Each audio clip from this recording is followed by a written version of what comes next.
Alors bonjour d'abord, merci pour être ici aujourd'hui et c'est un grand plaisir de présenter mon chapitre sur comment les biais cognitifs et l'identité sociale interagissent dans la formation des croyances. Alors, les points de départ pour ces chapitres... Oh, c'est la mauvaise direction.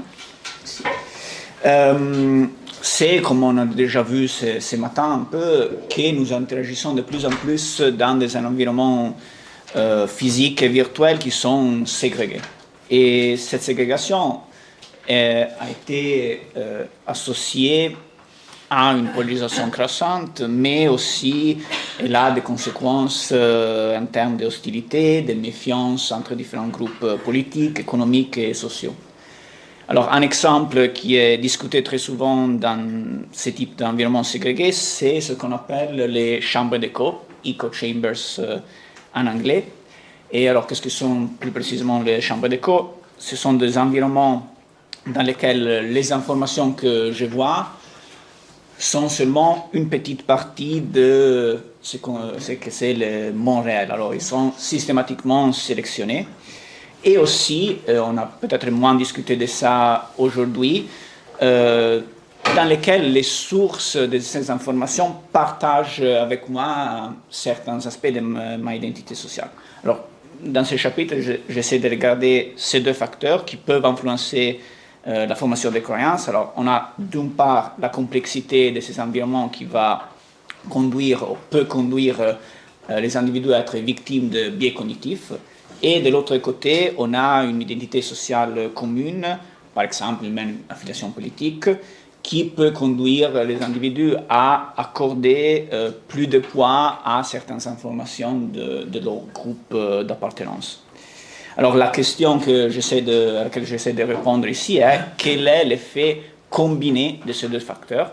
Et comme vous allez voir, j'essaie d'aborder ces questions avec une expérience pour des raisons que j'espère vont devenir plus claires dans quelques instants. Mais maintenant, je voulais entrer un peu plus en détail dans ce que sont les chambres d'écho, et en particulier aussi les défis qu'elles posent. Alors, on a un peu déjà discuté de ça, mais on sait qu'au cours de dernières décennies, aussi avec l'essor de réseaux sociaux, il y a de plus en plus des environnements où nous sommes exposés seulement à une sélection des informations sur le monde. C'est ça que sont les chambres d'écho.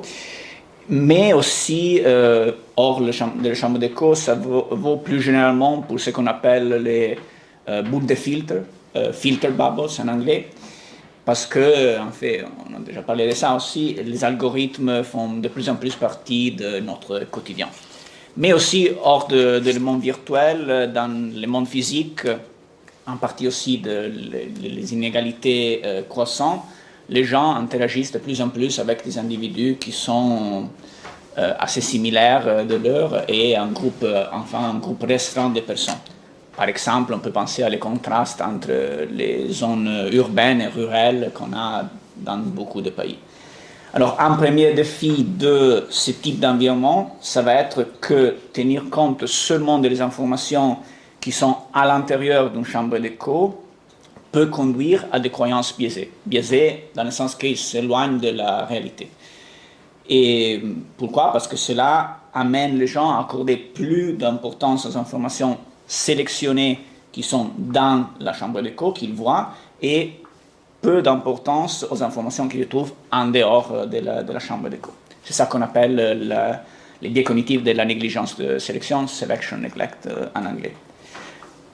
Le deuxième élément qui peut influencer aussi la formation des croyances dans les chambres d'écho, c'est l'identité sociale. Et en effet, si on pense à la chambre d'écho, on voit que souvent les membres de cette chambre d'écho vont partager une certaine identité sociale, par exemple leur statut social ou leur orientation politique. Et on sait qu'au cause de l'identité sociale, les gens ont tendance à accorder plus de poids à les informations qui proviennent de ce qu'on appelle leur en-groupe, alors les personnes faisant partie de leur groupe, et moins aux informations qui viennent de l'autre groupe, tout le reste du monde. Le problème est que dans les chambres d'écho, ces deux facteurs vont dans la même direction. C'est-à-dire que la négligence de sélection me pousse à ignorer les informations que je ne vois pas, qui sont aussi les informations qui proviennent de l'outgroup, auxquelles j'accorde moins d'importance en raison de l'identité sociale. Et d'autre part, les informations que je vois sont également celles de l'ingroup, auxquelles j'accorde plus d'importance. Alors, pour étudier ce type de phénomène, on a fait une expérience. Pourquoi une expérience? Alors, comme vous allez voir, une expérience nous permet de faire diverses choses qui sont assez difficiles de réaliser sans mener une expérience autrement. Et l'idée est vraiment celle de créer un environnement simplifié dans lequel nous pouvons contrôler avec précision les éléments qui influencent les croyances des gens. Alors, ce type de contrôle, évidemment, c'est très difficile d'obtenir avec les données du monde réel. Alors, dans notre cas, mener une expérience, ça nous permet quoi? Ça nous permet de contrôler et de varier précisément les informations que les participants reçoivent. Et comme ça, on peut construire les environnements informationnels auxquels les participants sont confrontés. En plus, nous pouvons aussi contrôler et varier l'identité sociale de ces sources d'informations. Et enfin, le fait de construire aussi, comme vous allez voir, une tâche expérimentale abstraite nous permet d'éviter que les croyances préexistantes influencent nos résultats. Alors concrètement, ça signifie quoi? Les participants à notre expérience, ils viennent dans les laboratoires, ils s'assoient devant un ordinateur et leur tâche consiste à deviner un nombre généré aléatoirement, c'est-à-dire qu'ils forment une croyance sur ces nombres. Alors nous avons des participants dans le rôle de récepteurs, ce sont ceux qui nous intéressent le plus, qui observent les croyances des autres participants dans le rôle d'émetteurs. Alors, ça veut dire que ces récepteurs reçoivent des informations de différents émetteurs et ils doivent former leurs propres croyances. Alors, bien que cette tâche puisse sembler un peu éloignée du monde réel, elle conserve les caractéristiques les plus importantes à lesquelles nous sommes intéressés, c'est-à-dire que les participants doivent utiliser des signaux qui sont imprécis et imparfaits pour former leurs croyances sur une vérité inconnue. Ok, alors je vais maintenant plus concrètement vous montrer ce qu'on fait dans le traitement baseline. Alors ici, comme vous pouvez voir, un récepteur va recevoir des informations de différents émetteurs avec une identité neutre. Alors on appelle ce traitement baseline parce qu'il nous sert de référence en l'absence de toute complication. Alors qu'est-ce qu'on observe ici? Je vous présente ici les résultats qui montrent à quel point les croyances s'éloignent d'une croyance rationnelle. Et comme vous pouvez le voir ici, la majorité des croyances est centrée autour de 0, alors autour d'une croyance rationnelle. Alors, pour les baselines, ça nous rassure que la tâche expérimentale que nous avons conçue fait du sens pour les participants et qu'ils sont capables de la résoudre en l'absence des autres complications. On va maintenant ajouter la sélection. Alors, on introduit la sélection dans un nouveau traitement. Et pour ce faire, comme vous voyez ici, nous éliminons systématiquement les informations provenant de certains émetteurs. Alors, ça nous permet de créer un environnement informationnel où il y a un problème de sélection. Et on va aussi fournir aux récepteurs des informations pour reconstruire les informations provenant de ces émetteurs. C'est-à-dire que s'ils sont rationnels ou s'ils comprennent les problèmes de sélection, ils vont être capables d'arriver à une croyance rationnelle. Si ils ne comprennent pas ces problèmes de sélection, ils deviennent leurs victimes de la négligence de sélection.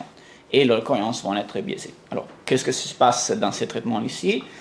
Vous voyez ici les croyances affichées sur un continuum entre rationnel à 0 et complètement biaisé à 1. Comme vous voyez, il y a beaucoup de croyances autour de la croyance rationnelle, mais aussi beaucoup de croyances complètement biaisées. Maintenant, on arrive à la question centrale. Alors, quel est l'effet de la combinaison entre sélection et identité sociale? Et pour répondre à ces questions, on va introduire dans un nouveau traitement l'identité sociale en conservant la sélection qu'on avait avant. Alors, les identités sont ici construites en laboratoire, c'est-à-dire que les participants sont répartis en deux groupes, ici bleu et jaune, et si je suis un récepteur bleu, je vois de l'information de mon in-groupe et de l'information de mon out-groupe. Alors ici, pour les cas de récepteurs bleus, nous sommes exactement dans le même environnement, dans la même situation que dans une chambre d'écho, c'est-à-dire je vois principalement les informations provenant de mon in-groupe et l'information de mon out-groupe sont exclues. Et cela nous permet de vérifier si l'identité sociale va aggraver la négligence de sélection qu'on a observée juste avant. On peut aussi regarder les cas des récepteurs jeunes. Alors, ils ne sont pas affichés ici, mais imaginez un récepteur jeune, il va voir les informations de son out-group et les informations de son in-group vont être exclues. Alors, c'est un peu l'envers d'une chambre d'écho. Qu'est-ce que se passe-t-il ici?